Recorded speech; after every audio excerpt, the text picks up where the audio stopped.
Just this way, that's fine. I do all the editing, everything on my phone, and it's actually like super easy and quick. You gotta love how whenever you need to do something, like It doesn't work. It doesn't work. It's more nervous than I am. It never fails. No. All right, cool. So I'm here with Sean McGrath today, and we're gonna go over some things that he's working on. He's an amazing modeler who switched from kind of one portion of hobby. Start over. All right.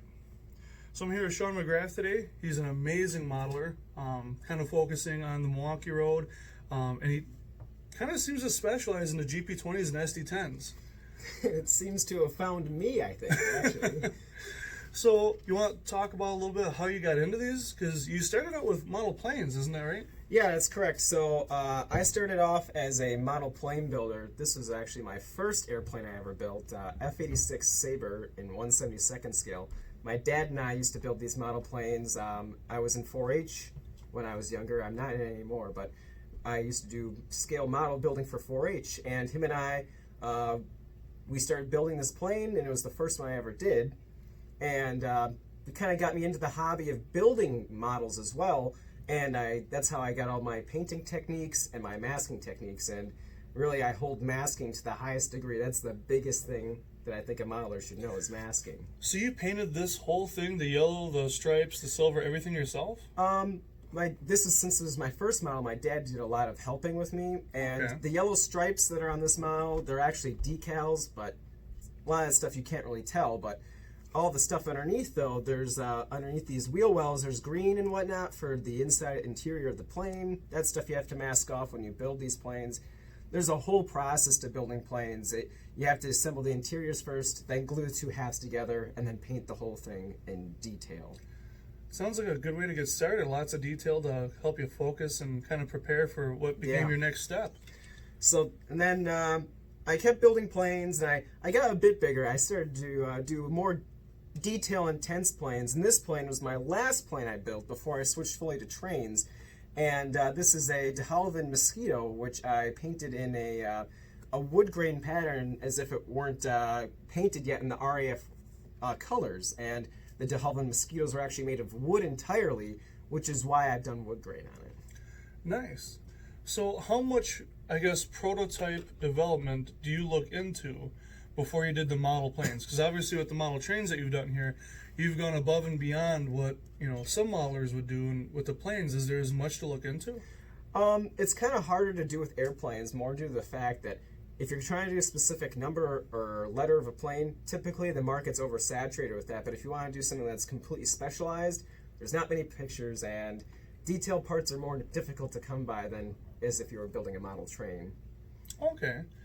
Well, what developed your interest in the model trains? How did you shift from model planes to model trains? So while I was actually building model planes, my dad also got me into trains as well. It started in 2011. My dad got me my first Athearn train. He got me an Athearn ready to run Milwaukee GP38.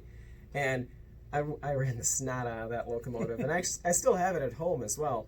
But I started to get into building the trains when I started to get really tired of building the airplanes as well, because they're such a labor-intensive thing. So I started building trains as well because I like the Milwaukee Road. Both my dad and I model the Milwaukee Road. So over here, why don't you bring the SD40 over? I built my first locomotive, which was this Milwaukee Road SD40-2.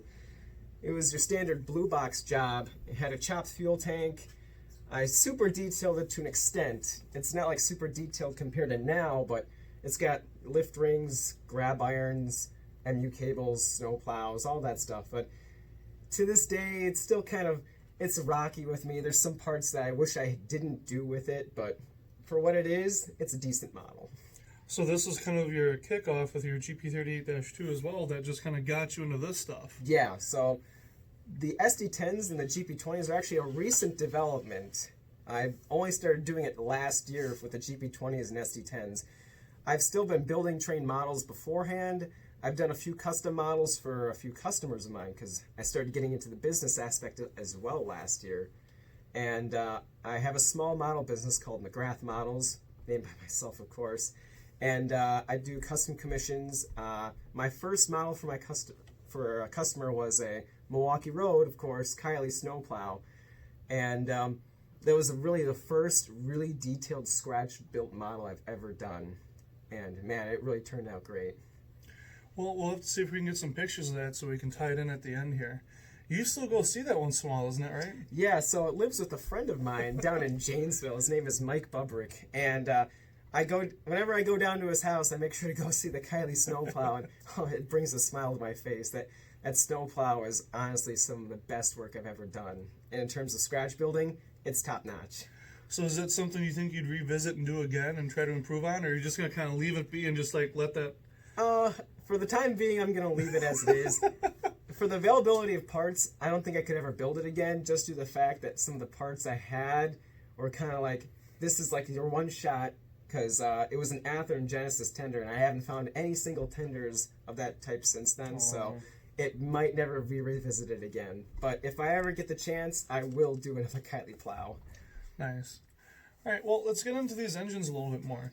So what made you decide to chop apart a Proto 2000 GP9 or SD9 or SD7 and start putting on 3D printed cabs? So I've actually really been interested in doing GP20s and SD10s for a while now, but I was actually considering, before even 3D printing, doing resin casted parts. And I was going to start to work on it and everything until a person named Todd Jones, who created a company called Lines West Products, he approached the Milwaukee Road Modelers group on Facebook asking if there was any interest in doing 3D printed SD10 and GP20 cab kits. And I jumped immediately at it. I could not let this turn down. And I contacted him, and him and I worked on starting to design these cabs and whatnot. And here I have right here, this is the first SD10 cab and nose. I remember when he sent it to me, the nose was so tall, I chopped so much off of it that I had to go back to my high school, because I was still in high school at the time, and I had to take a dial caliper and measure out everything else, because it was whack. It was so off. But then we fine-tuned it and everything. There was a few different models of it as well, because that's when you do prototype development, you have to fine-tune everything, and we've gotten it down to a science now. So you've helped them out with the development and kind of figuring out the ins and outs of some of this stuff. Yeah, so I did this with the SD10s and the GP20s. I've made 3 SD10s now and 3 GP20s, and I'm working on 3 more SD10s as we speak, actually. So there's something about those going up and being available on eBay, is that correct? Yeah, so the SD10s I'm working on right now, 2 of them are going to have Loc Sound, and 1 of them will be a non-sound, but all 3 of them will be posted on eBay by the end of February. If you're going to go to the Mad City Train Show next month in February, they'll be there for display and running, and then after that they'll be posted on eBay as well. And I actually have 2 of them are right here with us. Their cabs are in process right now. So I've got the 555, the iconic GP35 cab, and then I have a standard Milwaukee Road SD10 cab and nose as well. Nice. Well, I'll be sure to put a link in the description to your eBay page, so anyone who's interested in following that and seeing what happens, maybe purchasing it for themselves, we can do that for them. Sounds great. So the models that we have here as well, these are the completed SD10s and GP20s. So this is Sean's models, actually. I just finished them. We have the 958 and the 557, the SD10 and the GP20 here. Just finished recently, brand new, and man, I can't tell you, these are some of the best GP20s and SD10s I've actually ever made. It makes my SD10 look like trash almost. To an extent, though. Not entirely. But so with these, for building the SD10s and the GP20s, I look at prototype photos. I choose which one probably fit the model the best based on the customer's wishes, what they want. So Sean, he let me take the free reins. I could do whatever I want. So I gave him one of the more oddball SD10s with the round. I'm going to put this GP20 down. It has the round filters here on the sides as well. So instead of your typical, we call them the toaster ones on the standard SD10s, the block ones, Sean's has got the round ones now. So the Milwaukee Road, when they built their SD10s, they had 2 different variations of them. They had the block ones and then the round ones. And that was pretty much the only thing that really separated them. And they only did, 20 or so of these SD10s as well. And it was kind of sporadic in some of the numbers as well, in the lower numbers. They had 532 and then 543, and from on then they did 550 up to 561. And their SD10s were built out of more so rebuilt SD7s and SD9s the Milwaukee Road had. And what really was the difficulty for the modeling aspect, why no one had done SD10s and GP20s beforehand, is that the Milwaukee Road GP20 and SD10 cabs had this signature flare right on top of the number boards, which was super hard to even do just due to the fact that the cabs were so irregular with their number board placements as well, which is something that manufacturers often get incorrect with their GP20 models and instead be rounded, while these ones are squared off like a correct SD10 would have.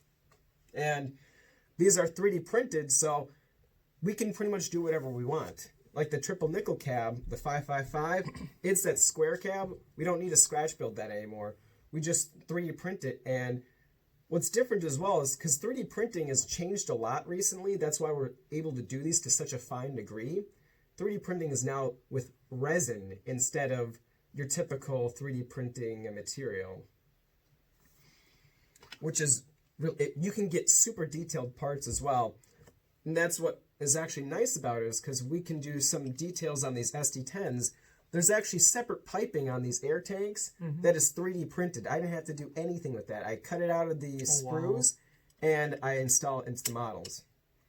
And then one more thing is that SD10s on the Milwaukee Road, or SD7s and SD9s, they have a chopped fuel tank, and that's a kind of a difficult thing for modelers to do. And what I did is I took a Milwaukee portable bandsaw and I chopped the fuel tanks off on them so they could be shortened to the shorter gallon tanks. Now, as I recall, and correct me if I'm wrong, they chopped the fuel tanks so they could take these locomotives on some of the lighter trackage, because Milwaukee Road, as we like to say, is deferred maintenance all over the system. Particularly the lines that these traveled on in the North Woods and out in the prairies and stuff, it was particularly bad. Yeah, you can. The pictures, when you look at them, sometimes the SD10 will be tilted like almost 45 degrees, it seems like, and the freight cars are completely tilted the opposite way. And if they didn't have these shorty fuel tanks, I think the rails probably would have fallen apart as well. Split or snapped, yeah. Yeah, because it was a weight restriction that they had on them, so they couldn't really do dual fuel tanks as normal railroads would have on their SD7s and SD9s. I remember growing up along the Union or the Sturtevant to Kansasville line, and when the Sioux at the time when I was a kid came through, they had that thing basically at idle the whole way downhill, and if it was going uphill, I don't think they got much past notch 2. Yeah, 5 to 10 miles an hour, pretty much. So, well, things have hopefully improved on those lines. Some of them have been abandoned since, and some of them are still in use today. Yeah. But we've got some of the extra parts here. Yeah, so these are actually the cabs and the cab and the nose from the SD10 that I've done for Sean. And really what's nice about the Proto 2000 models is that all I have to do is disassemble the model, snap off the nose and snap off the cab, and you can practically just install the cab and nose right away. Well, it's not that simple though, actually. You have to repaint the whole model as well, because color matching is kind of difficult, so typically the best choice is just to repaint the model entirely. But this doesn't seem like the worst way for a younger modeler or someone who's getting back into the hobby or just starting at any age to kind of get into something like this, because a brass model of this is going for, what, $500-$600 without paint? And that's even if you can find one. They haven't made Overland hasn't made an SD10 or a GP20 in years, and that's partially due to the reason why the market's kind of gone AWOL. You don't have any market for SD10s and GP20s, so that's kind of why I'm bringing some SD10s to the market, because no one can buy them unless you have someone custom do the work for you, and not everyone's as skilled as some other modelers who can paint and detail stuff like that, so that's why we have people like myself or other really skilled modelers. We paint and they detail these cabs and whatnot, and you know, I'd say it's easy, but it ain't really easy as well. Well, and it's kind of sad, but it's good for you, I guess, that the mass production plastic manufacturers, Athearn, Scale, Trans, Atlas, and so on, have kind of left this market untouched. As you said before when we were speaking, that they've done the turbines, they've done some of these really oddball engines that have only had one or two ever produced, but because the market is there's so many people, it's so saturated that they can actually take and make that model, whereas they've said that they're afraid that these won't sell. And I think we both agree that's just not the case. Yeah, honestly, the SD10s and the GP20s are highly sought after. The brass models, if I ever see them go online, they'll go for hundreds of dollars, but there's no plastic models available. And typically the plastic models before the dawn of the 3D printed cabs and noses, they're kind of crude, if you ask me. No offense to those modelers who have made them, but splicing together a Cannon cab, a number board from an Athearn locomotive, and chopping the nose up, it doesn't always look the greatest. And these 3D printed cabs it's like cut to the chase. We want these cabs, and we want them now. And it makes it so much easier. Sean's SD10, I did that in 2 weeks. If I were to do the traditional method of splicing together those cabs and everything, that'd take me 3 months. It's not that easy. No, there are people out there who I've seen who have done those models like that, where they splice everything together. And it can be a real Frankenstein with how many different things you need to take parts from. And some of them have been beautiful, but if you don't have the time, the patience, the skill, and the know-how, and just everything together at the right time, it can just be a mess. Yeah, it really can be, and I'm kind of glad I never pursued the dream of making my own spliced together cabs and noses for resin casting, because, oh my gosh, I think I probably would have lost all my hair before I was 20. Now, as far as I know, I had a friend of mine, Rich in Chicago, who he tried making, he did make a very nice model of a GP7 for Wisconsin Southern for me. Now, unfortunately, about the time it was finished, Athearn came out with said model and that road number, but he had a lot of trouble fitting that resin shell over the Proto 2000 frame and everything with the motor and whatnot. Yeah. I mean, from what it sounds like, resin is kind of a lot of work. Yeah, and that's kind of another reason why I tried to stay away from it, and I was really glad that we could 3D print them now. But yeah, resin's kind of a pain, and I can speak from firsthand experience. Resin ain't where it's at right now. I mean, resin is so backdated as well. Like it takes a lot of work to make a 3D resin, or to make a resin cab and nose for something like this, and typically it's kind of crude as well. Anything that you messed up on making the original model cab and nose, that shows up when you cast it. It doesn't just go away. Every time you cast that cab and nose, all those imperfections and flaws, they'll come with it as well. Now, can we see that 3D printed cab over there where everything's still on there? Yes. So this is, if any of you purchase the Lines West cabs and noses, this is what they come out of. This is when it comes from Todd Jones from Lines West, this is what they look like. So when you buy them and they come,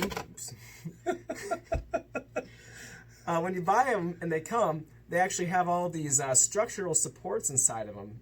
We can get some photos in there later. Mm-hmm. And what I do is I take a Dremel tool and I just cut underneath everything, and then I clean it up with like a choppers or whatnot. Now, I've purchased some resin models in the past for like the Chicago South Shore for the passenger equipment.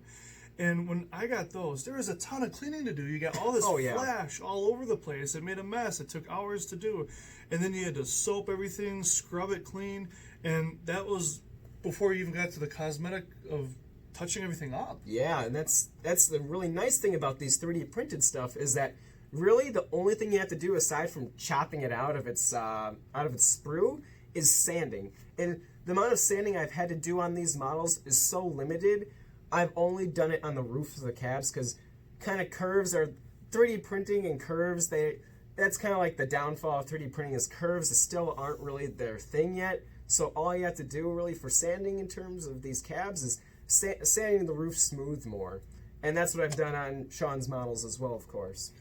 Now, in the past, even just 10 years alone since I graduated college, and I went and saw the first 3D printing machine I'd ever seen in person, and that thing was the size of a Volkswagen. Upright, and they used melted down plastic milk jugs for it. Now, they're using resin printing for 3D printing now, and the detail is so much finer. I can only expect over the next couple of years that things will only improve. Yeah, I can expect in like the next 2 or 3 years, we're going to get whole 3D printed models coming out of this. And it's more so like the shells. Like actually, this segues pretty nicely, is that Lions West is actually working on a 3D printed SDL39, another model that the manufacturers won't touch with a 6-foot pole. And mark my words, Athearn and Scale Trains, if you don't do these, we're going to 3D print our own, and we're going to have a great time. Now, he's already 3D printed some ready-to-roll products, isn't that right? That's correct. So, this is actually the Lions West Products Thrall Caboose. Never available in plastic, ever to this date. But now is available 3D printed. Before, you'd have to buy a brass model of these. And now Todd Jones, who has painstakingly 3D printed and painted each of his models individually, has made them available in a ready-to-roll model. Now, I've ordered one of these myself, and he's got several more available on his website coming out soon, with the 3M heaters and everything, and then some different windows getting plated over and whatnot. But they come with metal couplers, metal wheels, great underbody detail, and I'll add some photos in later. But I mean, all the fine detail on here for a model that, I think these sold for about $90. I think it's about that range, actually, yeah. And that might have been with or without shipping. But, I mean, if you look for what these manufacturers are getting these days, I mean, they're being built overseas, they're shipped over here, and then they're marked up and everything. Everyone's got to make their money. The hobby shops, manufacturers, the people who design them and everything. But this is a locally sourced and designed and built model. And he is in Wisconsin, isn't he? Right in Wisconsin. In, I can't remember. Richland Center. The Lions West is actually based out of Richland Center, Wisconsin. So I get these. If I ever buy parts from Todd, they come pretty fast, actually, which is nice. So it'd be kind of nice to be able to buy stuff. I mean, see-through details everywhere. All this whole walkway, yeah, the ends and everything. It's just beautiful. I mean, I'd rather spend the $90 locally than to buy a $90 Athearn caboose. And, everyone's going to have it. I mean, yeah, these aren't going to be everywhere. And I think he's kind of limiting production a little bit. Yeah, I think every production run, he's doing about 50 of these cabooses. So, and, yeah, they're not perfect. These are made by a single individual. He's doing this all by himself. He doesn't have any employees. He's self-employed by himself. And the fact that he's even doing this is completely changing the whole industry for Milwaukee Road modelers especially by even offering this. Like I said before, only brass modelers had access to these Thrall cabooses, and now they're 3D printed. And Todd Jones has even gone to the point for ready-to-run models. Mm-hmm. Yes, there is some flaws in this, and I've actually modified mine to roll a bit better, and I've actually had to do some small improvements on the paintwork. But from what they are, this is you're getting the bang for your buck right here. So there's always product development, improvements made along the way. We've seen it with every manufacturer. There are brands out there, we won't name who have had entire runs with massive flaws. And there's only such a limit of quality control you can do on such a large basis with thousands of models coming out. Where, stuff like this, this is his first ready-to-run model. I think he's done an excellent job. I've got my caboose. I took it out of the box. And he put the fix for the coupler height issue on his Facebook page. So also in the description, I'm going to have a link to Lions West and their Facebook page. There are some awesome products. Any support, I'm sure you'd be happy to have. And if you're a Milwaukee Road modeler, you can't turn away from this. I never thought that I would ever see an SD10 in my collection. Before my dad passed away, he wasn't even close to getting one. So this is amazing. I've got a GP20, I've got an SD10, and there's actually several variations, as you pointed out, with the different cabs. And I mean, those cabs are going for about how much for the kit? You get that? So for a whole kit, you have to spend about $50, and the kit comes with it has both variations of the air filters. So if you're not sure what number you want to do, buy the kit. You get both the round and the square version. You get the air tanks, which are fully detailed as well. They have all the piping. And you get the cab, the nose, the ladder for the nose as well, and the smokestacks, which are changed on the roofs as well. And the same goes for the GP20 kits, except you don't have the GP20 kits. We only have the square boxy style, but there actually are two more variations of the filters on the GP20s, which the GP20s, their own special story as well. There's so many more different GP20s than there are SD10s. In the whole Milwaukee Road fleet, I think 6 different variations of the GP20. From the start, they had the low number boards, and then they went back to the high number boards above the cab windows, and then they had the 3 different filters. They had the square boxy style, and then they had like a hammerhead style, and then they had a hammerhead style split up as well. And GP20s, they also had, sometimes there's different locker variations. They have different screens that are on the sides of the battery boxes, and then the fuel tank modifications were also a thing that the Milwaukee Road did. You really have to look at prototype photos for these things. I mean, seriously, from 558 to 956, there's a whole host of differences in it. The battery boxes, there's different louvers on them, and the beacons in different spots. I mean, that's basic stuff right there. You could have a whole fleet of GP20s, and not one of them will look the same. I mean, I think we talked last night on the phone for quite a while. It was actually. a good hour and a half. And it didn't seem like it. But we talked about, Milwaukee Road was so unique with their shops here in the Menominee Valley. And, I mean, they kind of used what they had at their leisure to build these things. I mean, they built it on a budget. I mean, and you'd see 5 or 6 engines on a train. You don't know how many you'd have left running by the time you got to your destination. But it really made for probably one of the coolest railroads to model. Just because you could, like you said, you could have 20 engines, the exact same engine, all GP20s, every one of them be different, and it's per prototype. It's not because you messed up the paint or relocated something wrong. It's just the way it was. And that's really, that's the Milwaukee Road right there. I mean, not, like I said, not one of them is the same almost. And, that's the Milwaukee Road, though. I mean, they weren't the best financially off railroad. I mean, we have deferred maintenance here, guys. And, but, that's the Milwaukee Road, though. I mean, I wouldn't have it any other way. I'm not a UP modeler. I'm not into that stuff, but the Milwaukee Road is truly... We don't talk about Union Pacific. Sorry, my bad. No, it's been a pleasure.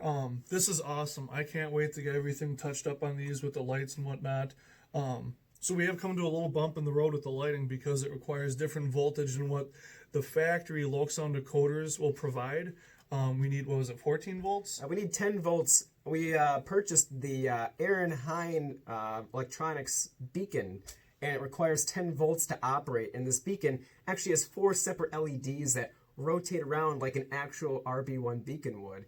And it takes more volts than the board will provide me, so we have to switch out the boards for it. But once we have that, the lighting will pretty much be done on Sean's SD10, and it'll be ready to go. Just needs some weathering, I think. Yeah, we gotta make them dirty. So for those of you who may not be familiar with my channel or my model railroad, I'm doing the Chicago Milwaukee Northwestern, which is just my excuse to run all my favorite Midwestern railroads all the way through the Pacific Northwest. And I'm doing the modern version of it. So modern Milwaukee Road. I've got GEVOs, I've got modern everything, AC 4400s, even electrics. And so these guys, I'm going to have weathered up like they're still running today in 2020. So they're not going to be very pretty. And I don't think someone's too happy about that.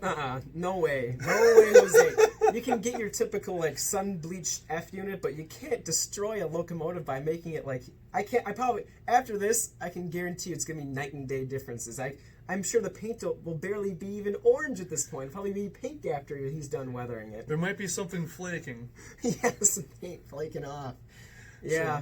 So, it reminds me of the F units, actually. The F units, the Milwaukee Road. Milwaukee Road was known for having the F units run all the way to the end. They actually were there until 86 even. And that's the crazy part. Railroads were retiring F units left and right in the 70s. And funny story, actually, operators on the Burlington Northern, when transferring services with Milwaukee Road, they actually pulled up a GP7 next to an F7. And the engineer actually came out and said, "Man, last time I saw one of those F units, it was in a museum." And the Milwaukee Road engineers said, "Wow, I think our F unit's actually younger than that GP7 unit." But yeah, some of those F units got really battered and tattered, and that's actually what I really enjoy. I like the SD10s, and I like the GP20s and the SD40s and the GP40s. All those are great, but actually I'm a big F unit guy. I've got a whole fleet of F units at home that I bring to shows as well. And I'm more of a guy for F units than I am for EMD, SDs, and GPs. I mean, even though it's kind of what you picked to be going after for a business, it looks like. Yeah, well, I can do both. I like the SD10s and GP20s quite a lot. The F units are my personal passion, though. Well, they're probably one of the most classical looking engines, and they were the first built, actually. Well, some of the first diesels built were just the F units, and that classic streamlined styling, I wish it would have stuck around, but I can't imagine what For operating perspective, the SD10s or the SDs and the GPs were actually more practical. Oh, yeah. So, all right. Well, that's it for this portion of the video. We're going to go over and we're going to have a little bit of fun with our models, so stick around.